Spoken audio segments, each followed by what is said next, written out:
오늘 말씀은 예수님의 천국 비유 중에 하나입니다. 예수님은 천국을 신랑을 맞으러 나간 열처녀와 같다 이렇게 말씀하셨습니다. 우리 1절 말씀을 한 번 더 읽도록 하겠습니다. 1절입니다. 그때의 천국은 마치 등을 들고 신랑을 맞으러 나간 열처녀와 같다 하리니. 등을 들고 신랑을 맞으러 나간 10명의 처녀는 신부 들러리를 말합니다. 유대인들의 결혼식은 주로 이제 밤에 진행이 되었습니다. 그래서 신랑을 맞으러 신부의 친구들이 등을 들고 나간 것이죠. 신랑을 환영하고 영접한다는 의미입니다. 또 혼인잔치가 이제 준비되었고 조금 있으면 혼인잔치가 시작된다는 그런 의미이기도 한 것이죠.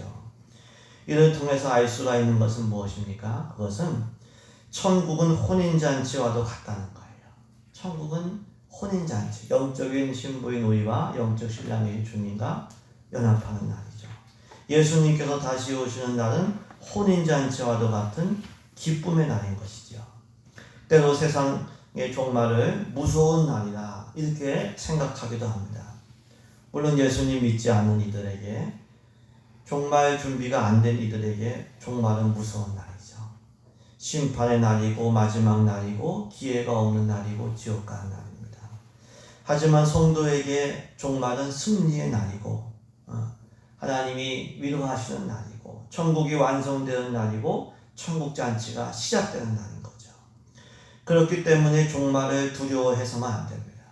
종말이 두렵다, 이거는 신앙적으로 문제가 있는 겁니다. 그것은 우리의 죽음도 마찬가지입니다. 성도의 죽음은 슬픔과 아쉬움의 날만은 아닙니다. 예수님 만나는 날이고 부활에 들어가는 날이죠. 천국잔치가 시작되는 날인 것이죠. 그렇기 때문에 바울은 내게 사는 것이 그리스도니 죽는 것도 유익하다. 죽는 것도 유익하다. 우리가 예수님의 통치 아래에 살아간다면 사는 것도 유익하고 죽는 것도 유익합니다. 반대로 내가 주인이 되어서 나만 지금 살아있다면 사는 것도 두려운 일이고 죽는 것도 두려운 일이죠. 종말과 이 죽는 날이 기쁨의 날이 되시길 주님의 이름으로 축복합니다.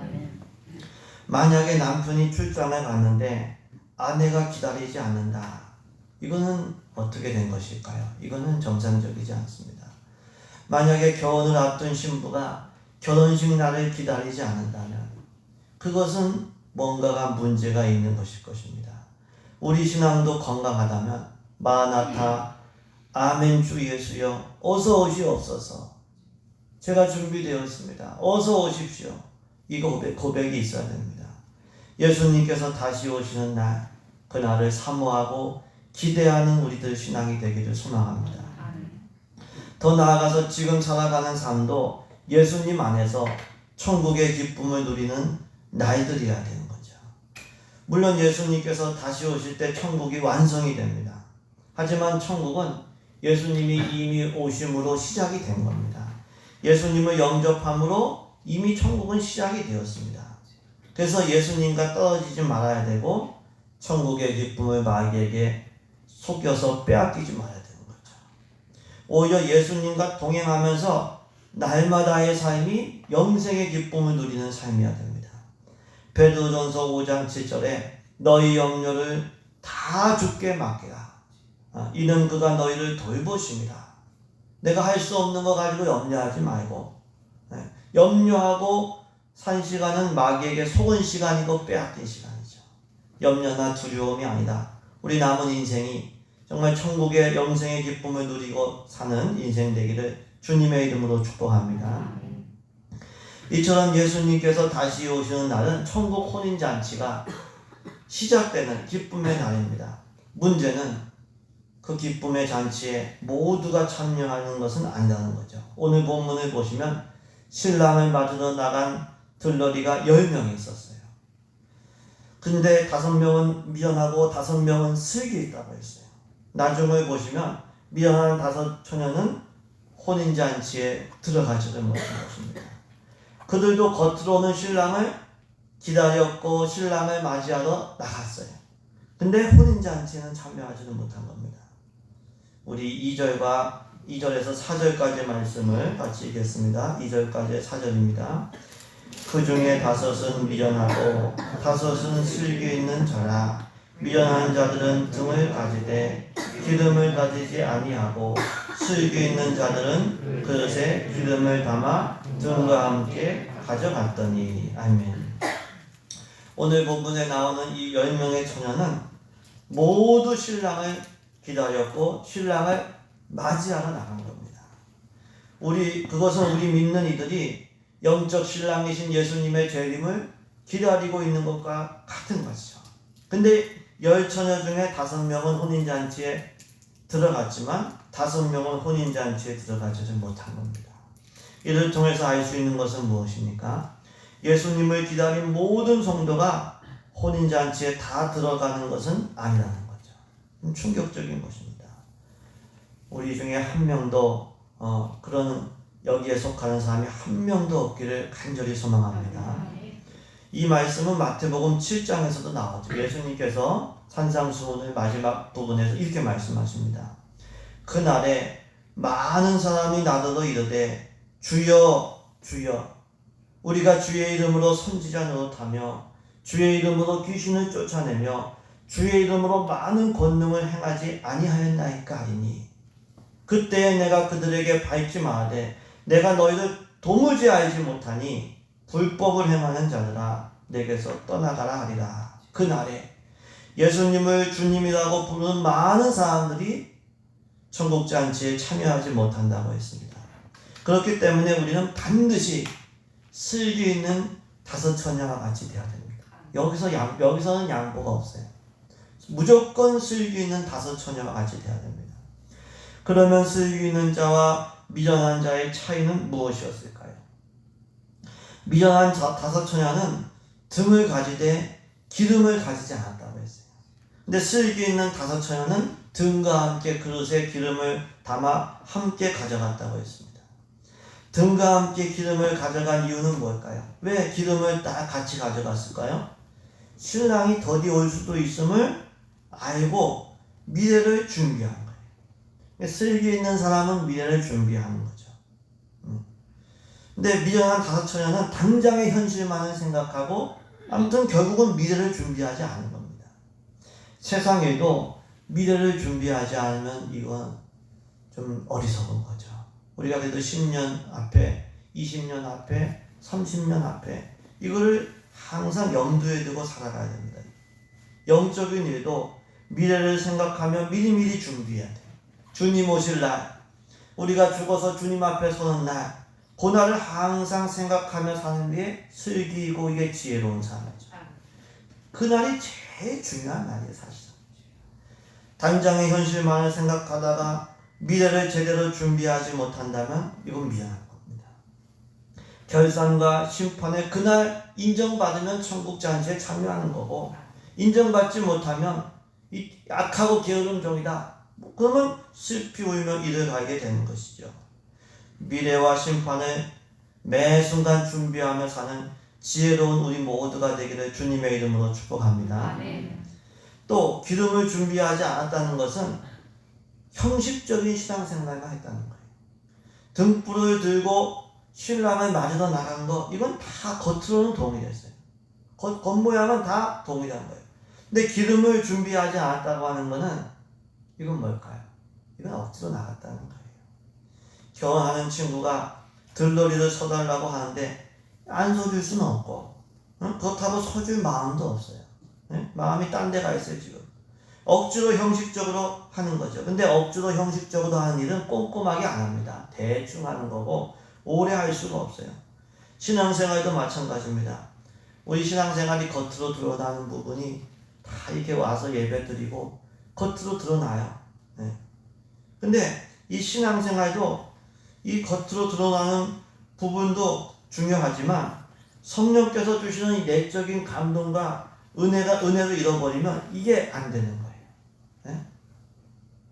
주일 하루 빠지고 또 2번 빠지고, 기도생활 하루 빠지고 2번 빠지고 오래 못합니다. 처음에는 누구나 감동과 사랑으로 신앙생활을 하죠. 은혜 받았을 때. 근데 시간이 갈수록 이게 남은 게 형식만 남고 습관만 남은 거예요. 나중에 형식과 습관도 없어지게 되는, 그건 완전히 멀어진 겁니다. 그건 미련한 처녀가 되는 거죠. 성령께서 주시는 내적인 감동과 자원함이 우리 가운데 늘 있기를 주님의 이름으로 축복합니다. 이 억지나 형식이 아니라 기쁨으로 신앙생활 해야 돼요. 정말 사랑한다면 이 데이트하는 날, 이 날을 손꼽아 기다리면 늦을 수가 없어요. 그날이 기쁨이거든요. 근데 억지가 되면은 이거는 늦게 되고 나중에는 아주 참여도 안 하게 되는 거죠. 우리는 끝까지 이 은혜를 감동을 잊지 말아야 됩니다. 이렇게 슬기 있는 처녀와 미련한 처녀는 동일하게 신랑을 맞으러 나갔지만 내적인 동기는 다른 거예요. 슬기 있는 다섯 처녀는 기쁨과 자원함으로 했기 때문에 꼼꼼히 다 준비를 하고 나간 겁니다. 근데 미련한 다섯 처녀는 억지로 했기 때문에 대충 형식적으로 등만 들고 나간 겁니다. 처음에는 이 차이가 드러나지가 않았어요. 근데 신랑이 더디올 때 차이가 드러났습니다. 우리 5절과 6절 말씀을 같이 읽겠습니다. 5절과 6절 말씀입니다. 신랑이 더디오므로 다 졸며 잘세 밤중에 소리가 나되 보라 신랑이로다 맞으러 나오라 하네. 만약에 신랑이 빨리 왔다면 슬기 있는 처녀와 미련한 처녀가 구분이 안 될 거예요. 근데 신랑이 더디 온 거예요. 생각보다 늦게 온 거예요. 열 처녀 모두가 잤다고 했어요.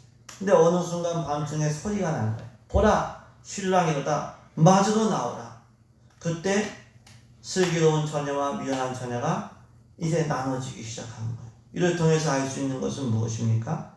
이 더딤이 시금석이라고 하는 거예요. 더딤이. 신랑이 더디 올 때 슬기로운 사람과 미련한 사람이 나눠져요. 시간이 지나보면요 실력이 드러나게 되는 거예요. 시간이 지나보면은 시간이 시금석이에요. 예수님 더디 오실 때 기쁨과 감사로 신앙생활 한 사람과 기쁨과 감사를 잃어버리고 형식만 남은 사람과 이게 나눠지게 되는 거죠. 왜냐하면 억지로 형식적으로 하는 거는 오래 갈 수가 없기 때문에. 그래서 시간이 그리고 더딤이 시금석입니다. 기도 응답도 마찬가지입니다. 성령의 감동을 받았어요. 어느 순간에 기도하면 되겠다. 기도 생활을 시작했어요. 근데 현실이 쉽게 응답받지를 못합니다. 그러면 하나님의 때가 아직 안 됐구나. 더 준비를 해야 되는구나. 이렇게 생각하고 더 기도하고 더 준비하면 그거는 합격일 거죠. 훌륭한 믿음이죠. 근데 현실이 바뀌지 않으니까 믿음이 약해지고 낙심해서 기도를 멈추게 되는 거예요. 그래서 우리는 계속해서 진행할 수 있도록 성령의 감동을 계속 받아야 돼요. 출애굽한 이스라엘이 광야에서 매일 새로운 만나를 먹었듯이 매일 새로운 은혜를 공급을 받아야 됩니다. 그래야 광야를 통과할 수가 있어요. 믿음의 경주를 완주할 수가 있는 거죠. 매일매일 새 은혜 받으시길 주님의 이름으로 축복합니다. 우리가 지난주 받은 은혜로 이번 주를 살아갈 수가 없어요. 어제 받은 은혜로 오늘을 살아갈 수가 없어요. 오늘 살려면 오늘 계속 등불을 밝히고 오늘 지탱하려면 오늘의 은혜를 받아야 되는 거죠. 출애굽기 32장을 보시면 모세가 산에서 내려옴이 더딤을 보고 백성들이 금송아지 우상을 만든 거예요. 40일 동안 모세는 금식하면서 율법 하나님의 말씀을 받고 있었습니다. 근데 그 40일을 못 참는 거예요. 40일을 못 참는 거예요. 금송아지 우상을 만든 거예요. 하나님의 약속이 더디 이루어질 때 우상 만들면 안 돼요. 딴 거 찾으면 안 돼요. 조급해져서 세상적이고 인간적인 방법을 동원하지 말아야 돼요. 처음 믿음과 처음 그 감동을 끝까지 유지하기를 소망합니다. 왜 그러면 예수님의 재림이 더딜까요? 베드로후서 3장 9절에 주의 약속은 어떤 이들이 더디다고 생각하는 것 같이 더딘 것이 아니라 오직 주께서는 너희를 대하여 오래 참으사 아무도 멸망하지 아니하고 다 회개하기에 이르기를 원하시느니라. 예수님 재림이 더딘 것은 멸망하지 말고 다 회개하기를 원하기 때문이죠. 그렇기 때문에 사실 더디게 오는 것도 은혜고 사랑이에요. 기회를 주시는 거예요. 기회를 주시는 거예요. 당장 오늘 오시면 준비 안 된 사람들이 있기 때문에 또 나도 준비하라고. 그게 더디 오시는 게 은혜이고 사랑인 거예요. 근데 더디 오실 때 구분이 되는 거예요. 또 예수님 재림과 하나님 약속이 더디 이루어질 때 우리 모두가 슬기로운 자들로 드러나시길 주님의 이름으로 축복합니다. 우리는 슬기로운 다섯 처녀같이 돼야 돼요. 이처럼 신랑은 생각보다 더디 왔어요. 그래서 다 졸면서 잤습니다. 근데 밤중에 소리가 나서 신랑이로다 맞으러 나오라. 다 기쁨으로 맞이하기를 맞는 우리 되기를 주의 이름으로 축복합니다. 근데 이 다 일어나서 이제 맞이했는데 미련한 자들의 등불이 꺼져가기를 시작한 거예요. 옆에 있는 사람들에게 말합니다. 우리 등불이 꺼져가니 너희 기름을 좀 달라. 그러니까 슬기로운 자들이 대답합니다. 우리와 너희가 함께 쓰기에는 이게 부족하니까 지금 파는 자들에게 가서 빨리 가서 너희 쓸 것을 사라. 우리 7절에서 9절까지 말씀을 같이 읽겠습니다. 7절에서 9절까지입니다. 이에 그 처녀들이 다 일어나 등을 준비할세 미련한 자들이 슬기 있는 자들에게 이르되 우리 등불이 꺼져가니 너희 기름을 좀 달라 하거늘 슬기 있는 자들이 대답하되 우리와 너희가 쓰기에 다 부족하다니 차라리 다른 자들에게 가서 너희 쓸 것을 사라 하니. 아멘. 만약에 슬기로운 자들이 인간적인 정에 끌려서 나눠줬다면 어떻게 됐을까요? 다 부족해갖고 정작 신랑을 못 맞아요. 그러면 혼인잔치 그 준비한 게 망치게 되는 것이죠. 그렇기 때문에 차라리 파는 자들에게 가서 기름을 사라. 이 말은 정당한 말이었습니다. 이를 통해서 알 수 있는 것은 무엇입니까? 나눠줄 수도 있는 것들이 많지만 나눠줄 수 없는 것들도 있다고. 나눠줄 수. 우리가 평상시는 우리가 빌려주고 나눠주고 있는 것들이 많아요. 그래서 서로 사랑으로 돕고 살아야 되는 거죠. 근데 결정적인 순간에는 나눠줄 수 없는 것들도 있어요. 결정적인 순간인데 나눠줄 수가 없어요. 나눠주고 싶어도. 구원받는 믿음이 그러죠. 구원받는 믿음. 누구나 자기 믿음으로 구원받는 거예요. 아무리 부모님이나 배우자의 믿음이 훌륭해도 그들의 믿음을 빌려 쓸 수가 없어요. 세상에서도 부모나 부모님이나 다른 아는 사람들 도움으로 학교나 직장에 들어가면 나중에 그게 문제가 되는 거예요. 이게 부정이 되기 때문에. 그래서 부모가 공부할 수 있도록 돕죠. 여러 가지로. 등록금도 내주고 책도 사주고 뭐 과일도 깎아주고 이렇게 해라 저렇게 해라. 근데 혼자 결국은 공부를 하는 거지. 혼자 실력을 닦아가는 거예요. 신앙도 마찬가지.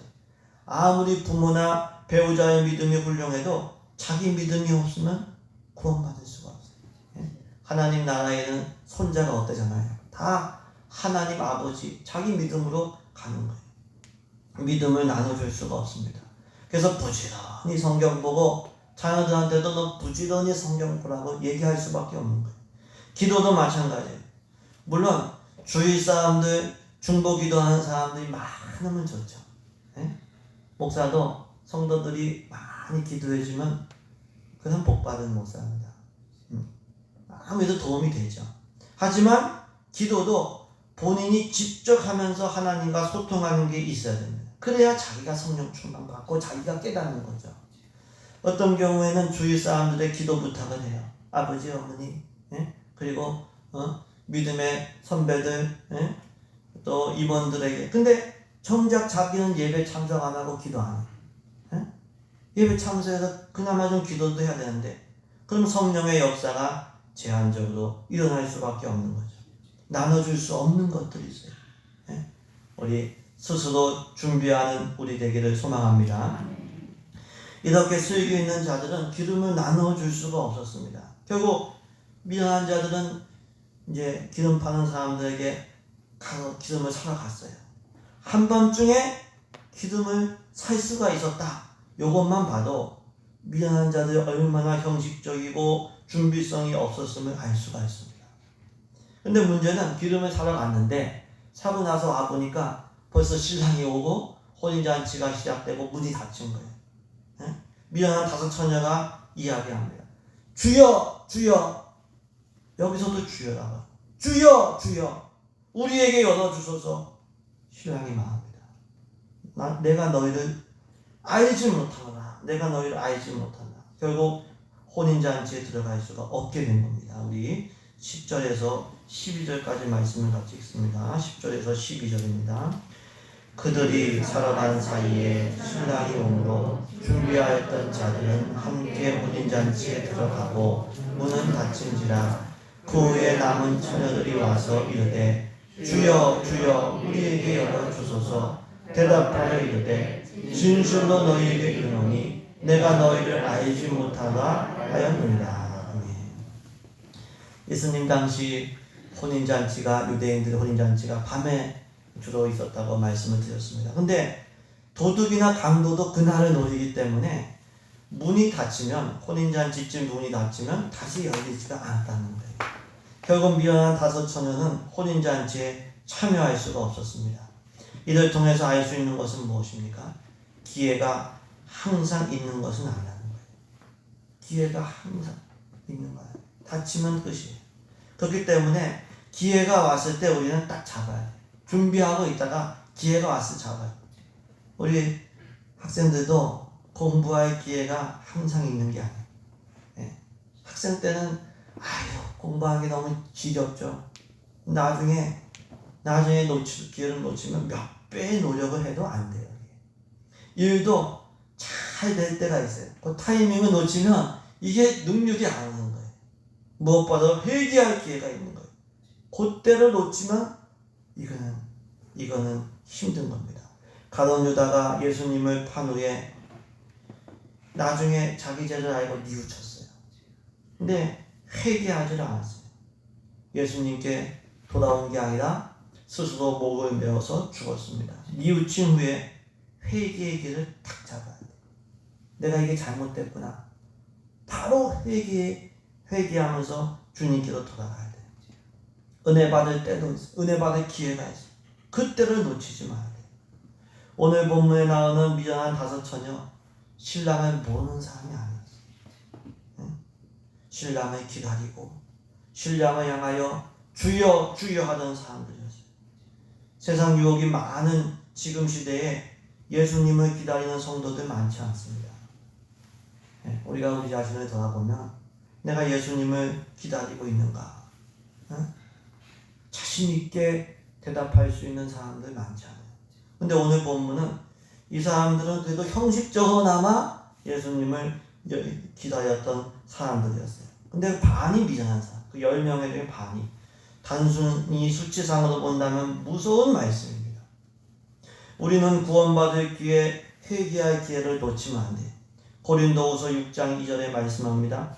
보라 지금이 은혜 받을 만한 때요. 보라 지금이 구원의 날이로다.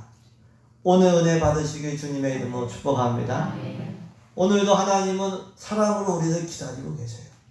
탕자가 돌아오기를 기다리시되 오늘 돌아오기를 원하셔요. 오늘 회개하고 오늘 돌이키고 오늘 새롭게 출발하시길 주님의 이름으로 축복합니다. 이렇게 미련한 5 처녀는 혼인잔치에 참여를 못했습니다. 예수님은 이 비유의 말씀을 하신 후에 깨어있으라. 왜냐하면 예수님 다시 오실 날과 때를 모르기 때문이라고 하셨습니다. 우리 13절 말씀을 같이 읽습니다. 13절입니다. 그런즉 깨어있으라. 너희는 그날과 그때를 알지 못하느니라. 왜 예수님께서 다시 오실 날과 다시 오실 때를 알려주시지 않으셨을까요? 왜 우리가 죽을 날과 죽을 때를 알려주시지 않으셨을까요? 그것은 항상 끼어있다가 준비하다가 언제 부르셔도 기쁨으로 예수님을 만나라는 뜻입니다. 이것을 통해서 영적으로 항상 끼어있는 게 하나님의 뜻이라는 걸 알 수가 있어요. 만약에 예수님께서 다시 오실 날을 알려주셨다면 내가 몇 년, 몇 월, 며칠, 이단들은 그렇게 얘기합니다. 몇 년에 무슨 2000 몇 년에 온다 뭐 이런 식으로 얘기를 합니다. 근데 그게 성경적이지 않잖아요. 그날을 알려주신다면 한두 달 전까지는 막 사는 사람도 있을 거예요. 그런 사람들도 만약에 죽을 날 너 몇 월 며칠에 내가 너 부른다 이렇게 이거 안 알려주면 몇 주 전에 회개할 사람도 있겠죠.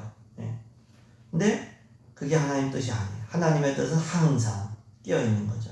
예를 들면은 학교에서 교수님이 어떤 학생에게 너 다음 주에 너 발표다. 너 준비해서 발표해. 그렇게 하면 학생들이 준비하는 사람 많지 않아요. 예? 아니고 오기도 하고. 근데 교수님이 다음 주에 이거 할 겁니다. 그리고 발표할 사람 안 정해졌어요. 그러면은 다 그 교수님 뜻은 다 준비해 가는 거예요. 종말의 때를 알려주시지 않은 것은 우리 모두 항상 끼어서 준비된 상태로 살라는 거예요. 또 그게 우리에게 유익이고, 그게 유익이고 복입니다. 그럼 항상 끼어 있어야 되는데 끼어 있으라고 하는 것은 무엇을 의미할까요? 보통 우리가 잠에서 깨면은 의식이 돌아와요. 우리가 영적으로도 마찬가지입니다. 영적으로 끼어 있다는 것은 영적인 의식이 있다는 거예요. 영적으로 끼어 있다는 것은 예수님께서 성령으로 함께 하시는 것을 의식하는 거예요. 주님이 나와 함께 하신다. 그리고 예수님과 동행하는 거예요. 12절에 신랑이 미련한 5 처녀에게 뭐라고 얘기했습니까? 내가 너희를 알지 못한다. 성경에서 안다는 것은 체험적으로 안다는 거거든요. 이 히브리인들의 사상에서는 안다는 것은 체험적, 지식적으로 안다는 게 아니에요. 성경 지주 많이 안다고 아는 게 아니에요. 체험적으로, 인격적으로 주님과 경험적으로 안다는 건데 미련한 5 처녀는 이미 예수님과 동행하지 않았다는 거예요. 내가 너희를 모른다. 알지 못한다. 예수님의 임재를 늘 의식하면서 예수님과 동행하는 신앙. 이 사람이 재림과 종말을 잘 준비한 지혜로운 사람입니다. 우리 늘 쉬지 말고 기도함으로 예수님과 동행하는 우리 되기를 소망합니다. 기쁨은 기쁜 대로 예수님께 감사하면서 동행하고 슬픔은 슬픈 대로 주님 힘들다고 하면서 주님과 동행하는 신앙. 아무튼 주님과 동행하는 신앙. 이 사람이 준비된 사람이고 깨어있는 사람이죠. 또 깨어있다고 하는 것은 영적으로 분별하며 산다는 거예요. 잠에서 깨면 의식이 돌아옵니다. 지금 몇 시지? 내가 오늘 뭐 해야 되지? 반대로 영적으로 깨어있지 않으면 시간 가는 줄 몰라요. 정신 못 차리고. 벌써 한 주가 지났구나. 영적으로 분별하는 삶이 깨어있는 삶인 거죠. 내가 지금 어디에 있고 내가 지금 뭘 해야 되는지를 분별하는 거죠. 이 분별도 기도를 통해 가능합니다. 마태복음 26장에 예수님께서 제자들에게 말씀하십니다. 시험에 들지 않게 깨어 기도하라. 마음에는 원이로되 육신이 약하다. 기도할 때 우리 한번 같이 선포합니다. 시험에 들지 않게 깨어 기도하라. 우리가 기도할 때 영적으로 깨어있는 시간이고 시험에 유혹에 빠지지 않고 정신 못 차리지 않게 되는 줄로 믿습니다. 우리 늘 깨어있는 신앙으로 우리가 살아가는 슬기 있는 성도들 다 되시길 주님의 이름으로 축복합니다.